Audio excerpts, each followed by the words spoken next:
was driving to work this morning, I was listening to another radio station, as we broadcasters sometimes do. What I heard shocked and saddened me. The Entertainment Roundtable. They're here, nerds. Wait, is this the group that goes around mutilating squirrels? You just mind your P's and Q's, Buster, and remember who you're dealing with. Well, at least we found them. Fortuitous, Captain. And now that we have them all together, you can't make an omelet without breaking some eggs. The Entertainment Roundtable. They make one person go, blah, blah, blah, blah, blah, and the other person go, what are you talking about? And then one person goes, blah, blah, blah, blah. Good morning and welcome into the weekend of programming here at Superstation 101 WIDE. And I would say we got a full house, but actually what we got, Jeff, is a full phone bank. Yes, sir. Yes, sir. Jeff is here in the studio. Good morning to you, sir. How was the weekend? So far, so good. Any big plans? Going to go see movie? Want to get out and see Noah. Do you? Sometime this weekend. All right. Yes. Well, 3 of us have seen Noah. We'll see what you think after we give you the review. David's in studio as well. How are you, sir? I'm here. And bright and chipper as usual. Yay. Josh on the phone. How are you, sir? I'm doing good, man. A little busy, but doing good. I understand. Mom's Night Out continuing to get closer and closer, and you get busier and busier. Yeah, I feel terrible. I wanted to be in the station today. It would have been real fun. Well, you are going to have to be here. It is mandatory. You are at least on the phone next week, and we'll detail why in a moment. Ryan on the phone. How are you, sir? I am doing more phenomenal, Steve. How is everyone doing? Cannot complain at all. We have seen Noah. Jacob and I have seen Divergent. Ryan, did you get the chance? I know you wanted to go see, what is it, Muppets Most Wanted? Right, I do want to see that, but I haven't seen much of anything. You haven't seen that yet. Okay, no problem. And Jacob on the phone as well. Good. And welcome back into the show. Yeah, it's like a special guest star after somebody leaves the show. I understand. How long can you stick with us, Jacob? Because I know Josh can only stay with us for the first segment. I'm here for the show. Oh, the entire... Wow. Get that. Today, shiny. On a very special Entertainment Roundtable. Shiny. Right. It's the Jacob return returns. of Jacob. All right, here's the deal. Next week, we're going to do something a little bit different here. We're going to kind of rattle through all of what we usually do over the course of an entire hour in as short a period of time as possible, because we're going to save the last segment of next week's show for something that Jacob came up with. And if you're familiar with fantasy football or fantasy baseball or something like that, you understand the whole idea. You get a group of people together and you draft players, and whoever gets the most points at the end of the season wins. Well, Jacob, you came up with, you heard about this and decided you were going to steal it. Apparently, there's people that have come up with the idea of a summer movie league. Yeah, basically, you take we can set whatever. I mean, we've already decided, but you can set whatever a length of time, and then we each take turns picking movies, and whoever has the best. Whoever's roster of movies has made the most money at the end of the time period, they win the league. Okay, so next week we're going to do our draft. It will go from the first weekend of April. So yes, Captain America is eligible for the person who gets pick number 1, because let's face it, that's probably going to be the one that the first person to draft wins or picks. We will each get 5 movies, and the cutoff date for release will be Labor Day weekend. I like it. Does that work? Works for me. All right. So that's the draft. We're, like I said, 5 movies. We don't want to make this real long. So what do we win if we win? I don't know. We're going to have to figure that out. We'll have to come up with something. Yeah, we'll have to come up with something, and we're going to select how the draft order is done. Jeff, you get to be a witness to this at some point in time next week. I'm going to write down the names of all of us, and I'm going to put them in some little bin, and we're going to take them to Roxanne from our sister station, WDJC, and the order that she pulls the names out will be the order of draft. I like it. So I want you to witness it so you know that nothing's being underhanded, okay? Sure. All right. My fee for being the witness is first pick. It'll be what we call a snake draft. Yeah. And that means, for example, if Roxanne pulls Jeff's name out first, Jeff would draft first, and then we'd go through everybody, and then it would reverse the order in the next round, so you wouldn't be able to pick again until the last pick of the second round, so that we could make it kind of safe. And I can dig it. That's the basic overview of it. That's coming up next week.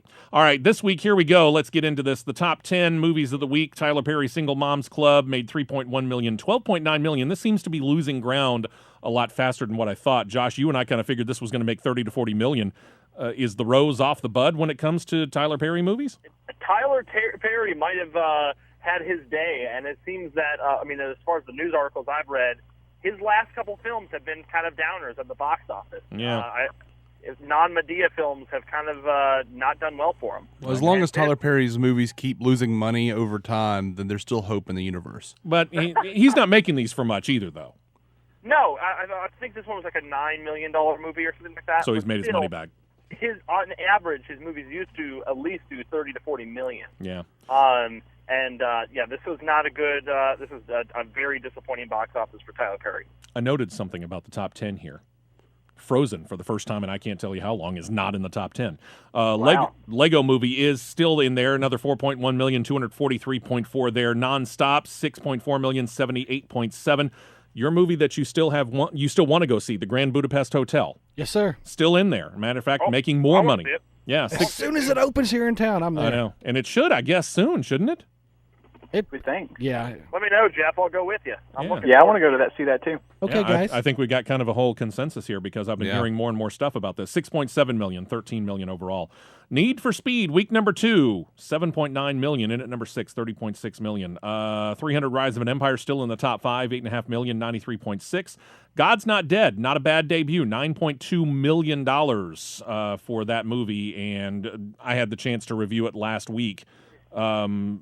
The acting's not great. I mean, let's face it, but the message is fantastic. I gave it a 7.5, so I would recommend it if you are of a person looking for something faith-based.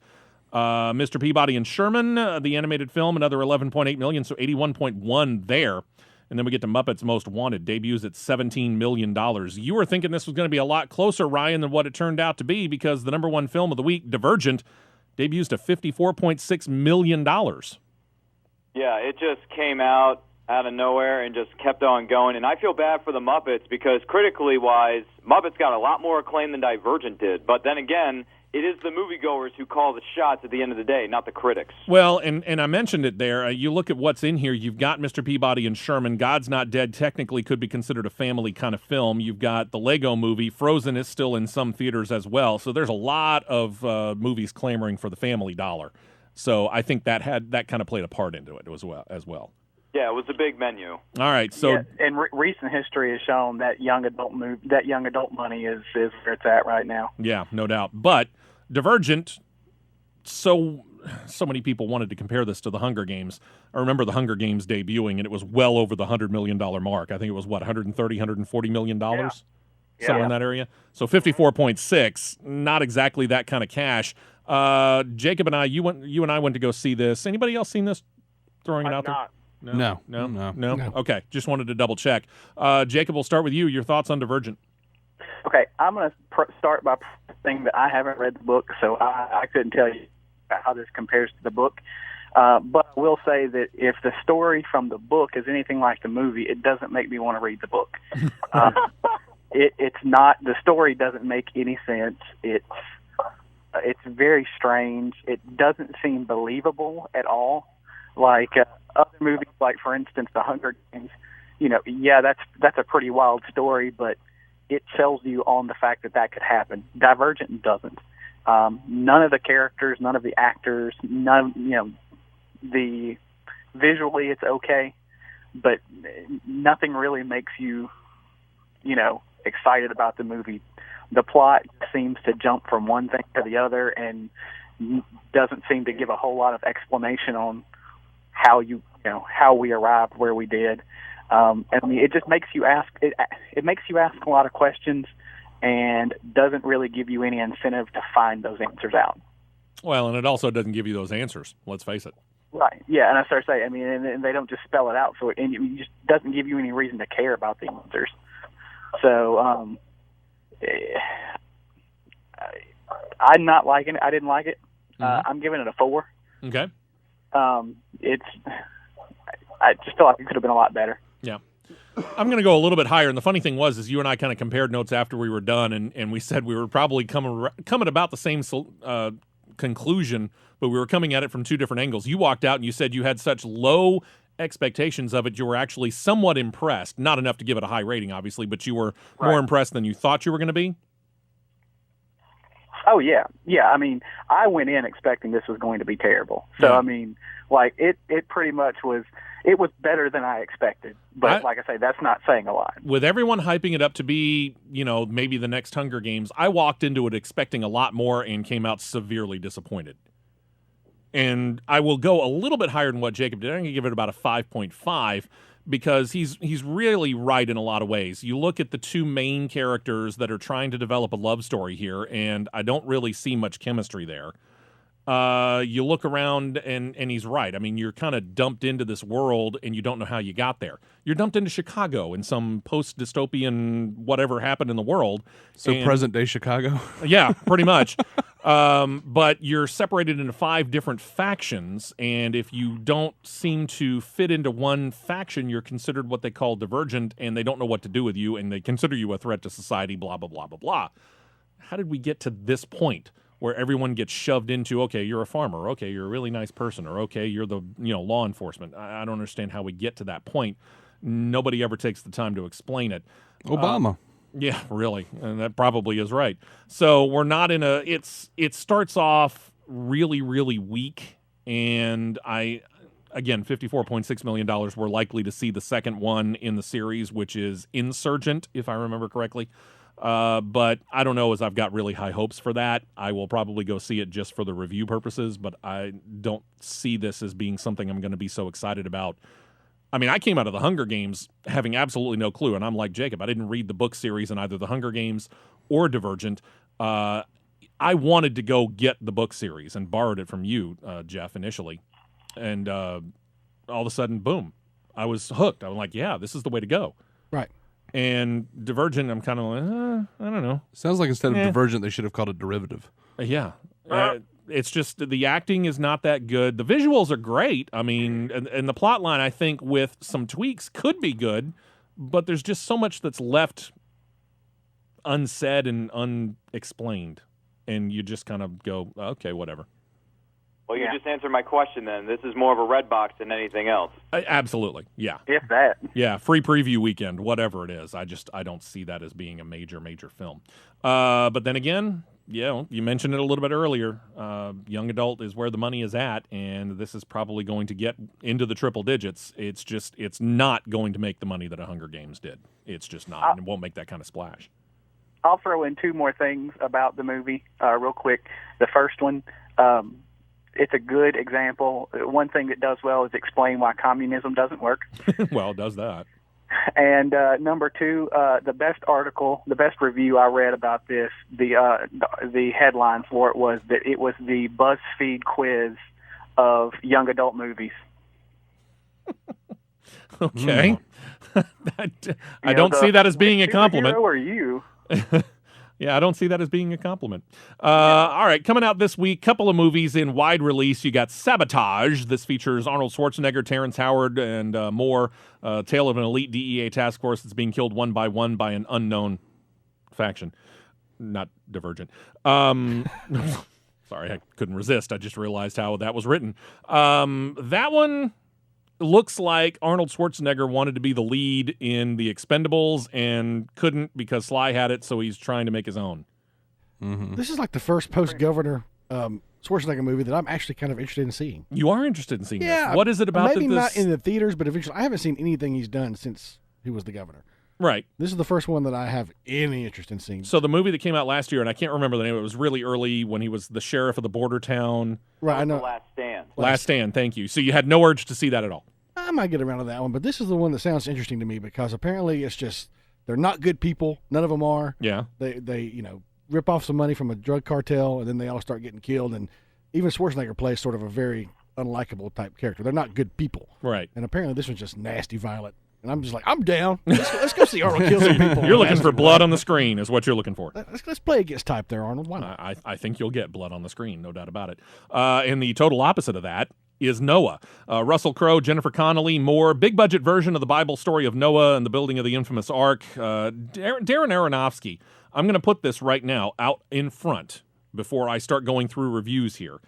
The director, Darren Aronofsky, states that this is loosely based upon the Bible story. Mm-hmm. Loosely. It's a good word. Josh, you went and saw this in IMAX last night, correct? I did. All right, we'll start with you. What's the IMAX version? I'm going to be the pace setter. I'm going to premise it with this. I'm not going to judge in my review this film on the biblical account. Like, I'm going to judge this on a movie in itself. Okay. Throw out if I'm a Christian or not, which that is a big deal to me, and that's very important. But I'm just going to judge it on movie basis alone. All right. I hated it. I loathed it. And I have to also premise the fact that I do not like Aaron Aronofsky, anything he's ever done. I'm not been a big fan of. But I watched the trailer of this movie, and I was so excited. This was probably one of the most anticipated kind of films for me coming out this year. And what the trailer promises, the film does not deliver on. One of the big things for me is you hate Noah as a character. I mean, you hate him, for me at least.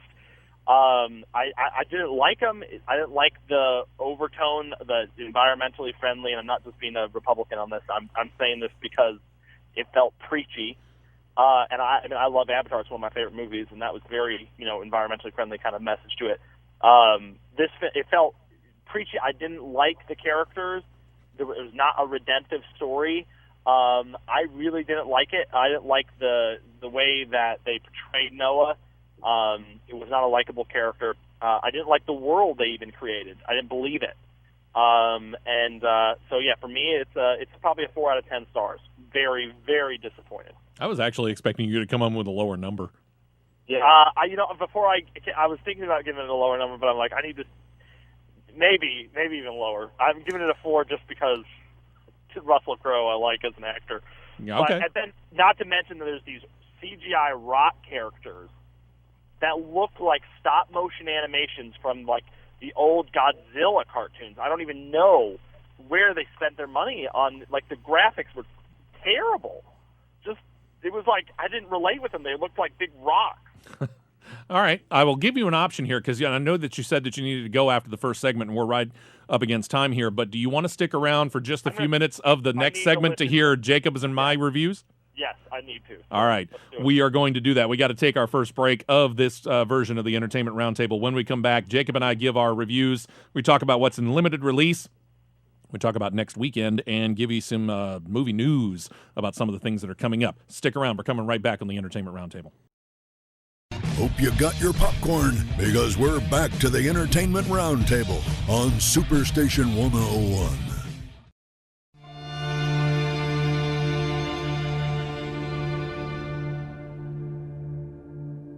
This song off of the soundtrack to the movie Noah, as it turns out. This is Patti Smith and the Kronos Quartet. Give me the name of it real quick because it's out of my head all of a sudden. Mercy Is. Mercy Is. It's actually not a bad song. All right, so Josh comes in with a 4 out of 10 on Noah, and he's questioning whether he feels that that's a little bit on the high side. Jacob, he hates the film. Do you agree or disagree? I am struggling with this one. For me, I came in kind of opposite of Josh. I did not expect anything from this movie. I wasn't even really all that interested. Yeah, I know. I saw your lackadaisical attitude on the text messaging. Yeah, I was not all that thrilled to go see. Other than I wanted to review it. I think. And again, like Josh said, not basing this off of anything biblical, just the story they tried to tell. I think as far as some of the cinematography, the camera angles, the lighting, I think that was really good. I'm with Josh that the rock monsters were terrible. I mean, there were scenes from Rudolph the Red-Nosed Reindeer were better. It was better graphics. It was really bad as far as those go. But the tone of the movie was just terrible. It was just so depressing. I mean, there was not one bit of hope in the entire movie. Even in the end, there's just no hope. It just was sad and depressing, and it was hard to get through. I mean, I think artistically it's good. I just think it was hard to sit through and watch. And then, I didn't have such a problem with the secondary message up until there was one scene in it that was just, it really took me out of the movie, that was so overt that it really was hard. And then the whole third act of the movie was like the darkest thing I've ever seen in a movie in a long time. It was incredibly dark. The tone of the movie completely changed in the end, and not to the better. I think it was interesting, but not good. I'm going to give it a 6.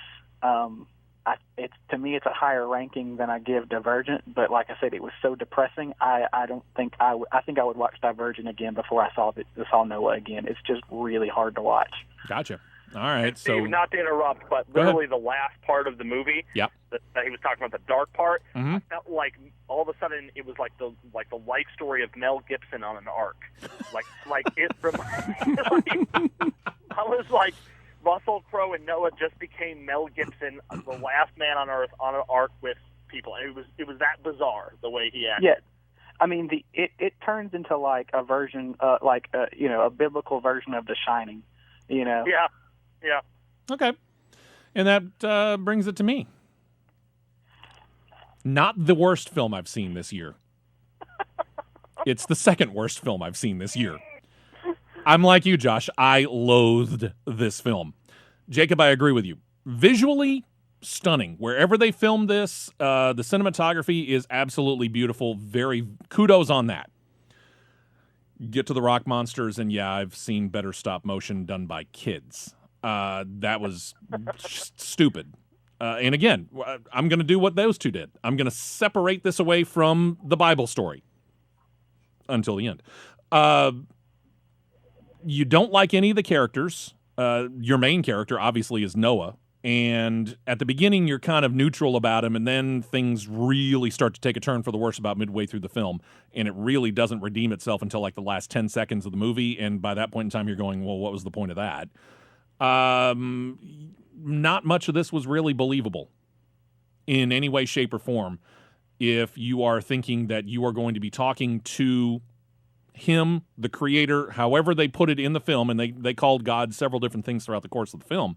If he's actually talking to him somewhere down the line, I don't know where he got this message that he feels this particular way. If you want to go see the film, I'm not going to give it away. But I don't know. I don't understand how he gets to that point. I don't understand where he comes up with this conclusion of the way that things are supposed to end up. It's disjointed. It's overly long. I mean, the part where when they first get on the ark and he starts to go back through the creation of Earth, and they start to do this kind of disjointed fast-forward motion to what is supposed to be that point in time. Not only do they do up to Noah's time, they go well beyond it, and none of it is needed at all. It's about 10 to 15 minutes of just totally superfluous film. Didn't need to be in there at all. It could have been much shorter, much tighter, but it wouldn't have really redeemed it at all. In the end, I give this a 2.5. It's not good. Not good. I was unimpressed totally. And let me say this, because we are talking about this on a news talk radio station that is owned by a very Christian man. So we're a Christian conservative talk radio station as a general rule here at Superstation 101 WYDE. If you're going into this expecting this to be close to the Bible, the only thing that you're going to get that is close to the Bible is the name of Noah and the size of the ark and the fact that there was a flood. That's pretty much it. Pompeii on a boat? Pretty much, yeah. My producer friend who produced a movie called Bella, he left me a voicemail and he said this movie was blasphemous and lame. I thought, what a best combination. So there you go. 2.5 for me, 4 for Josh, and a 6 for Jacob. We're not really all that happy about it. Still want to go see it, Jeff? Oh, absolutely. Yeah, you guys have convinced me that I want to see this now. By all means, go right ahead. I'll be interested to see if you feel differently. Not to mention, one came with a disclaimer. I don't like Aronofsky. So, I don't have any opinion of Aronofsky. I mean, his directing it. style I couldn't care less about. It's just this one, totally unimpressed. I don't, as a rule, like Darren Aronofsky. So he's going to walk into it with a preconceived notion as well. Josh, real quick, tell us some of the progress on Mom's Night Out before we let you go. It's going to be pretty cool, man. It's coming out, obviously, May 9th. We're going to be having a premiere at the Chinese Theater in L.A., and there's some contests on our Facebook page if you want to go in there and enter to get flown up there and be a part of it. A lot of good stuff happening. We're hoping we have a good opening weekend. Very cool. All right, we will talk to you again in 1 week, getting ready for a draft, okay? I can't wait, dude. It's going to be fun. All right, talk to you soon, Josh. Thank you very much. All right, so Josh is out. Ryan, Jacob here as we get into some of the things that are out in limited release this weekend. There's something called Breathe In, starring Guy Pearce. You got Cesar Chavez, starring Michael Pena, America Ferrera, Rosario Dawson, biopic about the labor leader. You got Finding Vivian Meyer. You got Hide Your Smiling Faces. Locker 13, starring Ricky Schroeder. I don't know which one he prefers to go by now. And John Grease. And 2 other films, Mistaken for Strangers and The Raid 2. Ooh, The Raid 2. You saw The Raid 1? Oh, yeah. And? Fantastic nonstop action flick. Oh. Yeah. So you're actually hoping that you can get your hands on this one some way, somewhere. It'll probably be once it hits home video, but yeah. I'm sure. Out in movie theaters next week. There's only one movie going out in wide release next weekend. Nobody wanted to go up Nobody against wants it. to go up against Captain America, the Winter Soldier, and we are working right now on the ability for all of us to be able to go see this in time for next week's show so that we can put it on the air and give you our review of it. All right, first up, Ryan, let's get into the movie news here because you shared a few trailers with us. Let's start off with The Rock. He's got a portrayal of Hercules coming up. What do you think? When's it hitting theaters? Give us the inside. Yes, sir. This take on the Greek hero known as Hercules, starring The Rock, is going to hit theaters everywhere on July the 25th. Teaser trailer recently hit the web. Thought it was okay. Didn't really give us much other than The Rock growling and saying, I am Hercules, But other than that, I'm still probably going to go see it because... I am Groot. Basically. I'm curious who approved the Baywatch font for the logo. I have to admit, I hadn't caught up on that until you mentioned it, but yeah, you're right. Yeah. It looks like it's like the exact same font they use for Baywatch. I expect that this movie is going to make some pretty good bank in its first weekend. I think the biggest test for Hercules is going to be week number 2. Yeah. We'll see where this goes. Let's see. Next trailer in line, Tom Cruise, the film Edge of Tomorrow, which you're upset because they changed the name. I know. Why do you not go with All You Need Is Kill? All right. Have we all seen, by the way? Just answer your own question. Yeah, really. It's one of the greatest titles ever conceived. This new trailer, make you want to see it, make you not want to go see it. Ryan. I want to see it because the premise kind of looks cool, plus you had me at Emily Blunt, man. Jacob? Groundhog Day in space, I'm in. Jeff? I am so down. All right, David? Tom Cruise, no thanks. Tom Cruise, no. Wow, he's the only one that doesn't want to go see this. Okay. And then one more, Ryan. Michael Bay, Teenage Mutant Ninja Turtles. What have you learned? Well, we know the film is going to hit theaters everywhere on August the 8th, which is later on this summer, and you got Megan Fox, Will Arnett, as well as William Fichtner taking on the role of Shredder in this incarnation. Even though the teaser was only a minute and a half long, it actually doesn't look half bad. It looks okay. It kind of looks decent, but then again, we need a bigger and much longer trailer to get a better idea of what we're getting into here. Jeff? I don't find hold the Turtles in any sort of high regard. I was a little ahead of that one. Okay. And the trailer looked pretty good until you actually got to look at what they look like. And I know this could not have been their intention. Okay. But the new redesign on the Turtles, when Michelangelo pulls his mask off, it looks like how cartoonists used to caricature African Americans. They really do. I mean, take a look at it. It's kind of terrible. I'm thinking back to that scene, and yeah, I just kind of see where you're going with it. I mean, that whoever approved that design needed to maybe take a look at something else. When's this coming to theaters again, Ryan? Teenage Mutant Ninja Turtles is going to hit theaters everywhere on August the 8th. Towards the end of the summer. That tells me See, something. I was just way too focused on the fact that they changed so much of the backstory, and they brought April O'Neil's father in as like the co-creator of the Turtles. I bet he's Splinter too. By the way. Okay. Well, that's stupid. And that's just a guess. I have and no idea. all of the turtles look like I'm like looking at Optimus Michelangelo over here. I don't. And can Megan Fox not close her mouth at any given point ever? Yeah, she's a mouth breather. What do you want? I mean, I think if you go into this not expecting a whole lot, I think you're going to be. I mean, it's going to be better than some of the other crap that's out this year. But I mean, it's not going to be. You can't go into it expecting a Oscar-winning movie or anything. It's not going to. It's not going to be good. It will not get it. Yeah, it won't get Oscar nominations. That much I it's can assure you. It's going to be stupid fun, and that's it.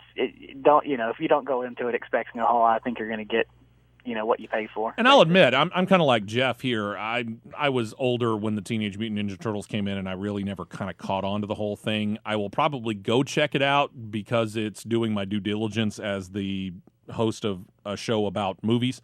But I'm not really going into it thinking that I'm going to be coming across any kind of great cinema. So it'll be interesting to see where they go with this. A couple of years ago, we saw Prometheus hit screens. Visually, Jeff, you and I think we're in agreement. Visually, it was a stunning film. Absolutely. We weren't really all that thrilled about the acting or the plot. I've kind of come back around if I let you look at it as a slasher film set in space. Oh, so you're saying I got to rewatch it and think Michael, Jason, Freddy-ish. Well, yeah. Well, Alien was a haunted house film in space. True. This one is a slasher film in space. All right, I might have to go back and relook at it again. Ryan, you've discovered the sequel, which we knew was coming, now actually has a release date, right? Yes, it does. It's going to be directed by Ridley Scott. Once again, it's going to hit theaters everywhere on March the 4th of 2016, and they got a new writer to pen the script named Michael Green, who's going to be writing the script on this one.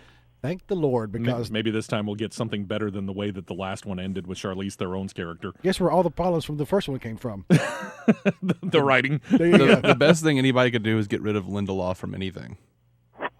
Yeah, I'm with you on that. I could see that.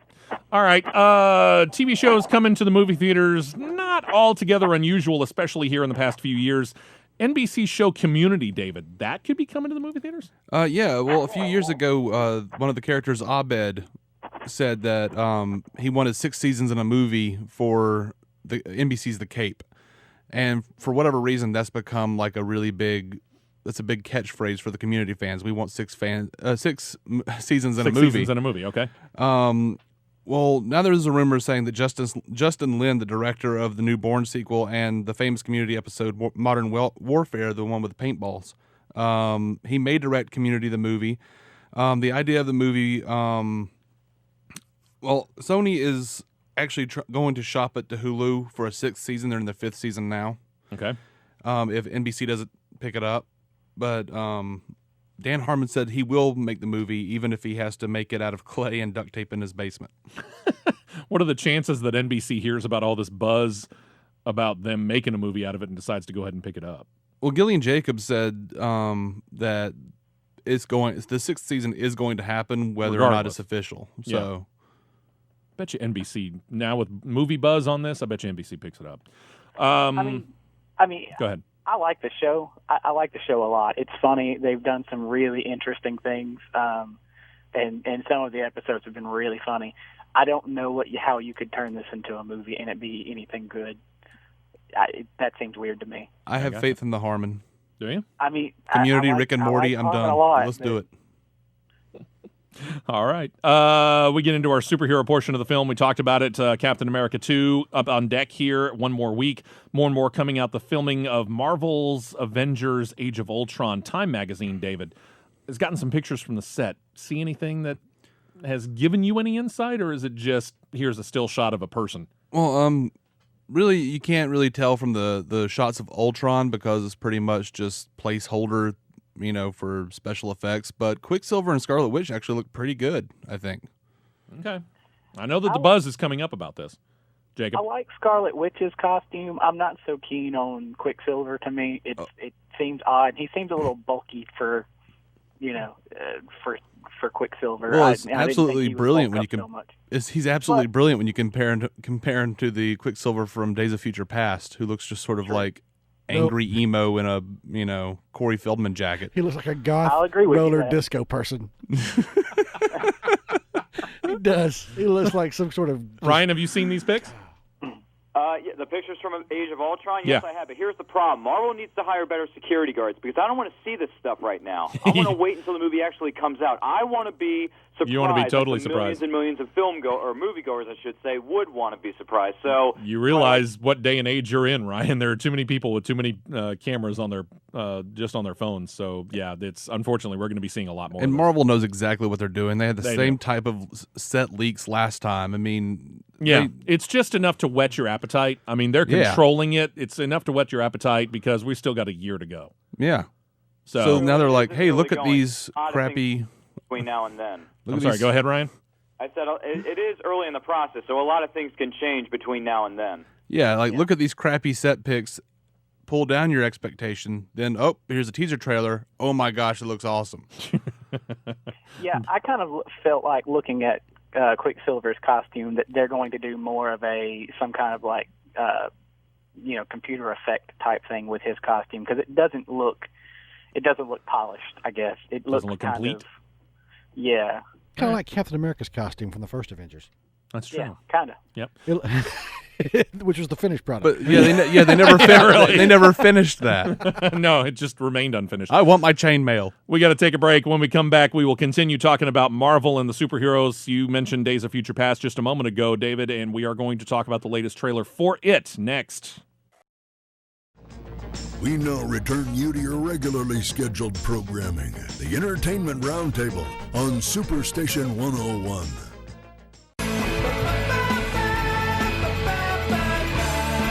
Well, coming back to the sounds of the CBS show, How I Met Your Mother, got some news on that. Really, it's spin-off coming up here in just a few minutes. Right now, back into the movie news here as we switch from Marvel's Avengers to Marvel's X-Men and Days of Future Past. Got a new trailer out for that. Thoughts on it for those of you that have seen it? We start with Ryan.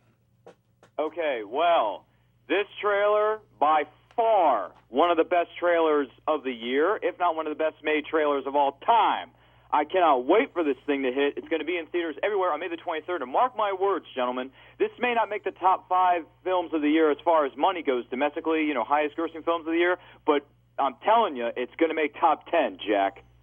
Okay. Jacob, you seen the trailer? I mean, it looks good. I'm not so pumped about it, but I mean, I think it's going to be a good movie. All right. Jeff? Oh, it looks so good. David? By far one of the most mediocre trailers of the year so far. Are you just being contrary? A little bit. Okay. But you know what? I for whatever reason between this trailer and the last trailer, I lost like a ton of interest. And this trailer didn't help. Interesting. Okay. How not, man? Magneto floating through the air with all those Sentinels in tow. Come on. I don't know. I'm actually kind of looking forward to this film more than what I was before, and it's not necessarily because of the trailer. I just kind of gotten to the point where I'm kind of back into the whole idea. Mainly, I think, because we've got the original characters back. We got the original actors back. So. I mean, part of it for me, I think, is just stop showing me trailers. Just show me the stupid thing. Just already. go to the movie. So, and can we say though? Go ahead. Can we say this movie has the worst movie poster ever? Since the last X-Men movie, yeah. That's true. I'm surprised they just don't call him Wolverine and the X-Men at this point. Yeah. Well, yeah. I mean, he does so overshadow the rest of the X-Men, and that's I understand that he's the most popular character within the X-Men, but there are others. I know, seriously, the poster has him and Mystique as the 2 bigger characters overshadowing everybody. It should be Professor X and Magneto in the front and the center, bud. Yeah. Well, hey, most popular character and naked lady. Yeah, well, there you go. And, Jennifer Lawrence, one of the biggest exactly. Hugh Jackman and then Jennifer Lawrence, who's, everything she seems to touch right now is gold. Over to Ant-Man and their plans continuing to come to light. New addition to the cast from the cast of the show House of Cards, David? Yeah, Corey Stoll is currently in negotiations to join Edgar Wright's Ant-Man in an unspecified role. When is this thing supposed to hit? Have we figured this out? It's July 17th, 2015. Okay, so after Age of Ultron comes out. And I didn't realize it, or maybe I did, but Joe Cornish is co-writing this thing. Oh, yeah. We're in. One more thing on movie news here, and we're moving away from superheroes to super archaeology professor. Talking Indiana Jones. This week, rumors began to make the rounds about a possible reboot of the franchise, with one actor in particular being talked about taking over the part. David, I'm giving you lead on this. What have you learned on this? Well, they said that Frank Darabont had pitched a reboot that would have Bradley Cooper as Dr. Jones. But it would also mean turning Indiana Jones into sort of an American James Bond character who would just be recast every few years. But producer Frank Marshall and Darabont have both vehemently denied the rumor. So it's not happening. Put your whips down, indie fans. It's going to be okay. But correct me if I'm wrong, there's still plans for a 5th movie? Yes. And Harrison Ford seems to be firmly convinced that he can still handle the rigors of the role. Oh, yeah. He pulled out his walker and started clip-clopping right over to the studio. He was excited. I just hope that the script is better. You all right over there, Jeff? Indiana Jones and the bedpan of doom. All right, here we go. A couple of films out on Blu-ray. If you are so interested in picking them up, you got Anchorman 2, The Legend Continues. I don't know which version, but it's out. 47 Ronin, and the straight-to-video Disney animated film, The Princess Fairy. If you're a TV series collector, not much, but it's more than what you've had the past couple of weeks, which was nothing. Season 1 of Broadchurch hits DVD, as does Season 8 of the TV show Psych. Ryan, we go to TV news here, starting with you, the Fox Network as well. The return of Jack Bauer. We've talked about a 12-episode version of the highly popular show 24. A new preview out. Learn anything? Other than, how some of the characters have changed over time and some of the new characters are introducing into this part of the series, I think they look great. I cannot wait for this thing, man. The clocks are set. We're ready to go. Jeff? Yeah, I saw the poster or something that was released online with he and I think the girl with the dragon tattoo on it. That would be Chloe there. Yeah, that's Chloe. Oh, okay. Yeah, she's taking a goth look to her. There's no doubt about it. Yeah, a little almost that from the almost too goth she in a way. Just like dragon tattoo girl. But then again, being the 24 fan that I am, you know where I'm going to be when it debuts. To ABC, Ryan, staying with you. Marvel Agents of S.H.I.E.L.D. continuing to evolve, delving deeper into the story of Agent Coulson. They're going to do this by bringing in a guest star, or is this a new regular? Well, right now it's just a guest star. They mentioned a cellist that Agent Phil Coulson was dating during the course of Marvel the Avengers film. Amy Acker has landed a pivotal role playing the role of Audrey, the famous cellist that was first mentioned in the Avengers film. She's going to be the love interest of Phil Coulson, a talented musician who is turning heads in Portland. Audrey believes Coulson to be dead but has no idea that he's guarding her from a distance as a superpowered threat from her past reemerges. Her episode is slated to air on Tuesday night, April the 22nd. Okay, let me ask this question real quick, Jacob. Is S.H.I.E.L.D. back this week or the week after this? Do anybody know? Oh, it's this week. Is it this week? Okay. All right, Jacob, go ahead. I was going to say, and Amy Acker is a regular in a lot of Whedon stuff, so this isn't really unexpected. At least that she would be cast in it in some way. Okay. It doesn't surprise me, but it excites me. Do what? It doesn't surprise me, but it excites me. Oh, okay. Because you've been kind of waffling on this. I mean, you and I have talked about this. Yeah. We're sticking with it. Yeah. But I'll watch it until it's canceled. Okay. All right. Then there's a show that I'm actually quite thrilled that's canceled. Our intrepid listener, Daniel, excuse me. You're David. Daniel's the guy that emailed me this. That's true. Sent me an email. He detailed that the mid-season replacement show Mind Games, which starred Christian Slater and Steve Zahn, has been yanked after 5 airings and officially canceled. And I know why, because I actually watched the episodes, and you want to talk about a show that came in looking pretty good, had some pretty good ideas, and then just went immediately downhill. The series centered around brothers attempting to begin a company specializing in changing people's minds about certain decisions. It only got about 3 million viewers for the premiere and just kept losing viewers from there. This follows, by the way, this is kind of a trend for ABC. You put something in the Tuesday, 10 p.m. Eastern, 9 p.m. Central time slot this year, and it's going to die. It started off with Lucky 7, then went to Killer Women, and now Mind Games, and they're all, they're dead. I thought Killer Women was just a certain number of episodes anyway. It was just it may have been, but it didn't really get much viewership. I mean, they have been languishing at 3 million viewers, give or take, as the top number of viewers that they've had for this time slot all year long. I got you. I didn't even know this show existed until I saw the cancellation and you didn't miss article. Anything. And you didn't miss anything. Yeah, I have that experience with a lot of shows where I'm like, what was canceled? That was a thing? Wait a minute, Christian Slater and Steve Zahn? I wanted to see. Well, I can't see that anymore. CBS and the long-running show CSI, which has seen its share of turnover among the team, but the captain has never seemed to change. But Ryan, that is now changing, correct? Yes, Paul Guilfoyle, who plays the iconic role of Captain Jim Brass, he is going to be leaving at the end of this season. Producers, as well as George, made the decision to part ways. He is going to leave the show, but the series has already been renewed for a 15th record season, and all new episodes are every Wednesday at 9 Central on CBS. Who did they say who's replacing him yet? No. Right now, they're just saying that he is leaving. Okay, so the leader of the CSI squad has changed now 3 times. We're up to Ted Danson. We've seen Marg Helgenberger leave. Basically, is there anybody left from the original CSI crew now? Yeah, there is. George Eads, who plays Nick Stokes. So they still got one, but everybody else has switched out. Yeah, that's right. But the show continues on. Yeah, that's right. There you go. Sticking with CBS, David, over to you. The show that ends officially on Monday with a 1-hour special episode, How I Met Your Mother. Mm-hmm. We're getting some news from the spinoff here, and maybe trouble on How I Met Your Dad? Yeah, well, a few weeks ago, longtime How I Met Your Mother director Pam Fryman said that she wouldn't be directing the pilot, and now Crystal Rodriguez has now exited the CBS project. Rodriguez was going to play, she played Anna Vargas on the NBC musical series Smash, and she was to have played Juliet, who runs a fashion blog, but the role apparently evolved since the table read. Oh, and she didn't like the way it was going. I don't know.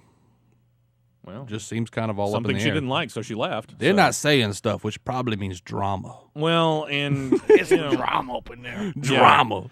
The same creative team. For the most part. That did How I Met Your Mother. Same writers? For the most part? For the most part, I believe, yeah. Okay. Yeah, I understand why this is having some trouble because... Except the star, Greta Gerwig, is actually writing as well. And I believe she's going to be the EP as well, or one of the EPs.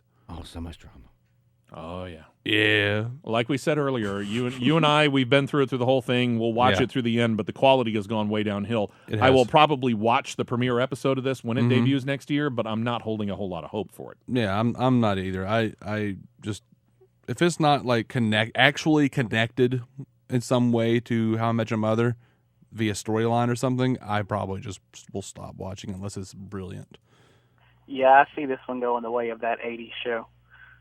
I could see that. Oh, my gosh. I could see that easily. Or Aftermash. Aftermash was actually not all that bad. Yeah, but it paled so badly in comparison to MASH. It really did. I'll give you that. But it was like a standard show. It was standard sitcom. It really was. It was just kind of there. Ryan, back to you, and a place that I would just love to go right now, the Hawaiian Islands. We're getting reports of a cast member that's actually getting ready to leave the show, Hawaii Five-0. What's going on here? Yes, Michelle Borth, who plays McGarrett's girlfriend, Kat, I believe it's Catherine Rollins. She is going to be leaving the show at the end of this season. They're saying that they're potentially going to... Did we lose Ryan? No. I was just saying she's going to potentially be killed off. Oh, there we go. Okay, yeah, you kind of broke up right there, and all I got was... And I was like, she got what? She's going to be... Yeah, she's going to be... Wow, okay. Wow. So we know that the show has been renewed for another season next year. That could be like the cliffhanger episode trying to solve maybe her murder. I'm not trying to give anything away, but I can kind of see this one coming. I mean, I like Hawaii Five-0, don't get me wrong, but it's not one of those shows that's going out there and surprising you a whole heck of a lot. They telegraph a lot of stuff over there. And let's see, one more bit here. David, the cable network, AMC, apparently they got some pretty good plans here. We've got 3 different stories here. Let's start with The Walking Dead. They've got plans for it. What are they have a spinoff coming up. The network revealed that the Sons of Anarchy co-executive producer David Erickson is going to be joining with Robert Kirkman to pen the Walking Dead spinoff companion series and will executive produce Should It Go to series. Okay. They've got another show, which I try to watch as often as I can. It's not something I'm willing to DVR. It's just one of those things I catch it if I can, and if I miss it, I miss it. But Kevin Smith, who I do like, and the show Comic Book Men. What's the deal there? They renewed Kevin Smith's Comic Book Men for a 4th season, but they've also have a semi-related unnamed documentary series relating to the this. One of the guys who comes on the show a fair amount, Robert Bruce, who refers to himself as a pop culturist and is a collector and appraiser of rare comics and oddities. So they're going to do like a documentary series with him. Okay, so is this the new project that they've been talking about here? They've got the documentary series, they renewed Comic Book Men, and they're doing a late-night talk show with Kevin Smith called Hollywood Babylon with Ralph Garman. That's supposedly going to be like a late night talk show version of Kevin Smith and Ralph Garman's podcast, Hollywood Babylon. Okay. They're banking a lot on Kevin Smith right now. Yeah, they are. All of a sudden, when did Kevin Smith decide he was getting out of the movie making business? A long time ago, but he goes back and forth. I mean, I haven't heard of any plans for him. I mean, what's he going to do? Clerks 3? But still, I haven't heard of any plans for him for a while. He is going to do Clerks 3. He's which is fine. I'm good with that. He's finishing Tusk. There's another movie in there somewhere. Like on his podcast, like he and his buddies like sit down and like discuss ideas for movies sometimes. And then if it gets popular enough, he'll just go ahead and make it. Okay. And I don't have any problem with them coming out with a Clerks 3 because I enjoyed Clerks and Clerks 2. Clerks 2 wasn't as good as Clerks, but I still enjoyed it. I kind of disagree on that one, but I thought Clerks 2 was kind of brilliant. But I won't debate that. I just, to me, I don't think that it was quite as good as the original Clerks. But then again, it's a sequel. Yeah, I don't really see it as a sequel so much as just a continuance of the story. It's not really like, let's just do the same thing we did before because it's completely different. Well, that's like true. Tonally and the shot differently, is written differently, but I don't know. I would say that they're at least equal, but You like Clerks 2 so much, why don't you marry it? I did. Well said. All right, so next week, here's the setup. Again, we're going to kind of rapid fire or machine gun through all the stuff that you have kind of heard in a nutshell. Next week, we're just going to do the movie reviews, do your news and all the stuff from television and movies. And the last segment of the show next week is going to be our summer movie draft, and we will figure it out with a neutral party deciding exactly what the draft order is going to be. Each of us get 5 films through beginning next weekend with Captain America. Again, the chances of the person who's drafting first not taking Captain America to me are slim and none, but I could be surprised. Yeah, got Guardians of the Galaxy. Well, it could be. We'll see. That might be draft pick number 2. Jacob, you said you're working up the official list that we're going to run off of, right? Yep. All right, so we'll get the list, we'll get the draft rundown, and each of us gets 5 films from April 4th, or the first weekend in April, through Labor Day weekend. That's our area that we're going to be picking movies from. We'll do that next week. Jacob, looking forward to hearing the list, and looking forward to having you participate. I'll be there. All right, thank you so much. Looking forward to it, and hopefully we'll have Captain America in our future very, very soon. Ryan, where can we find you online? Go to Facebook, and you can find me at Ryan Matthews as well as The RPM Show. All right. Thank you so much, Ryan. Looking forward to talking to you next week. Think you might get Captain America in before the show?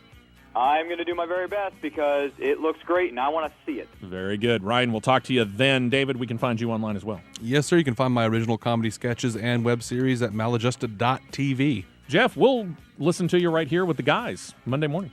You can find me online at mymugshot.com. Hey, there you go.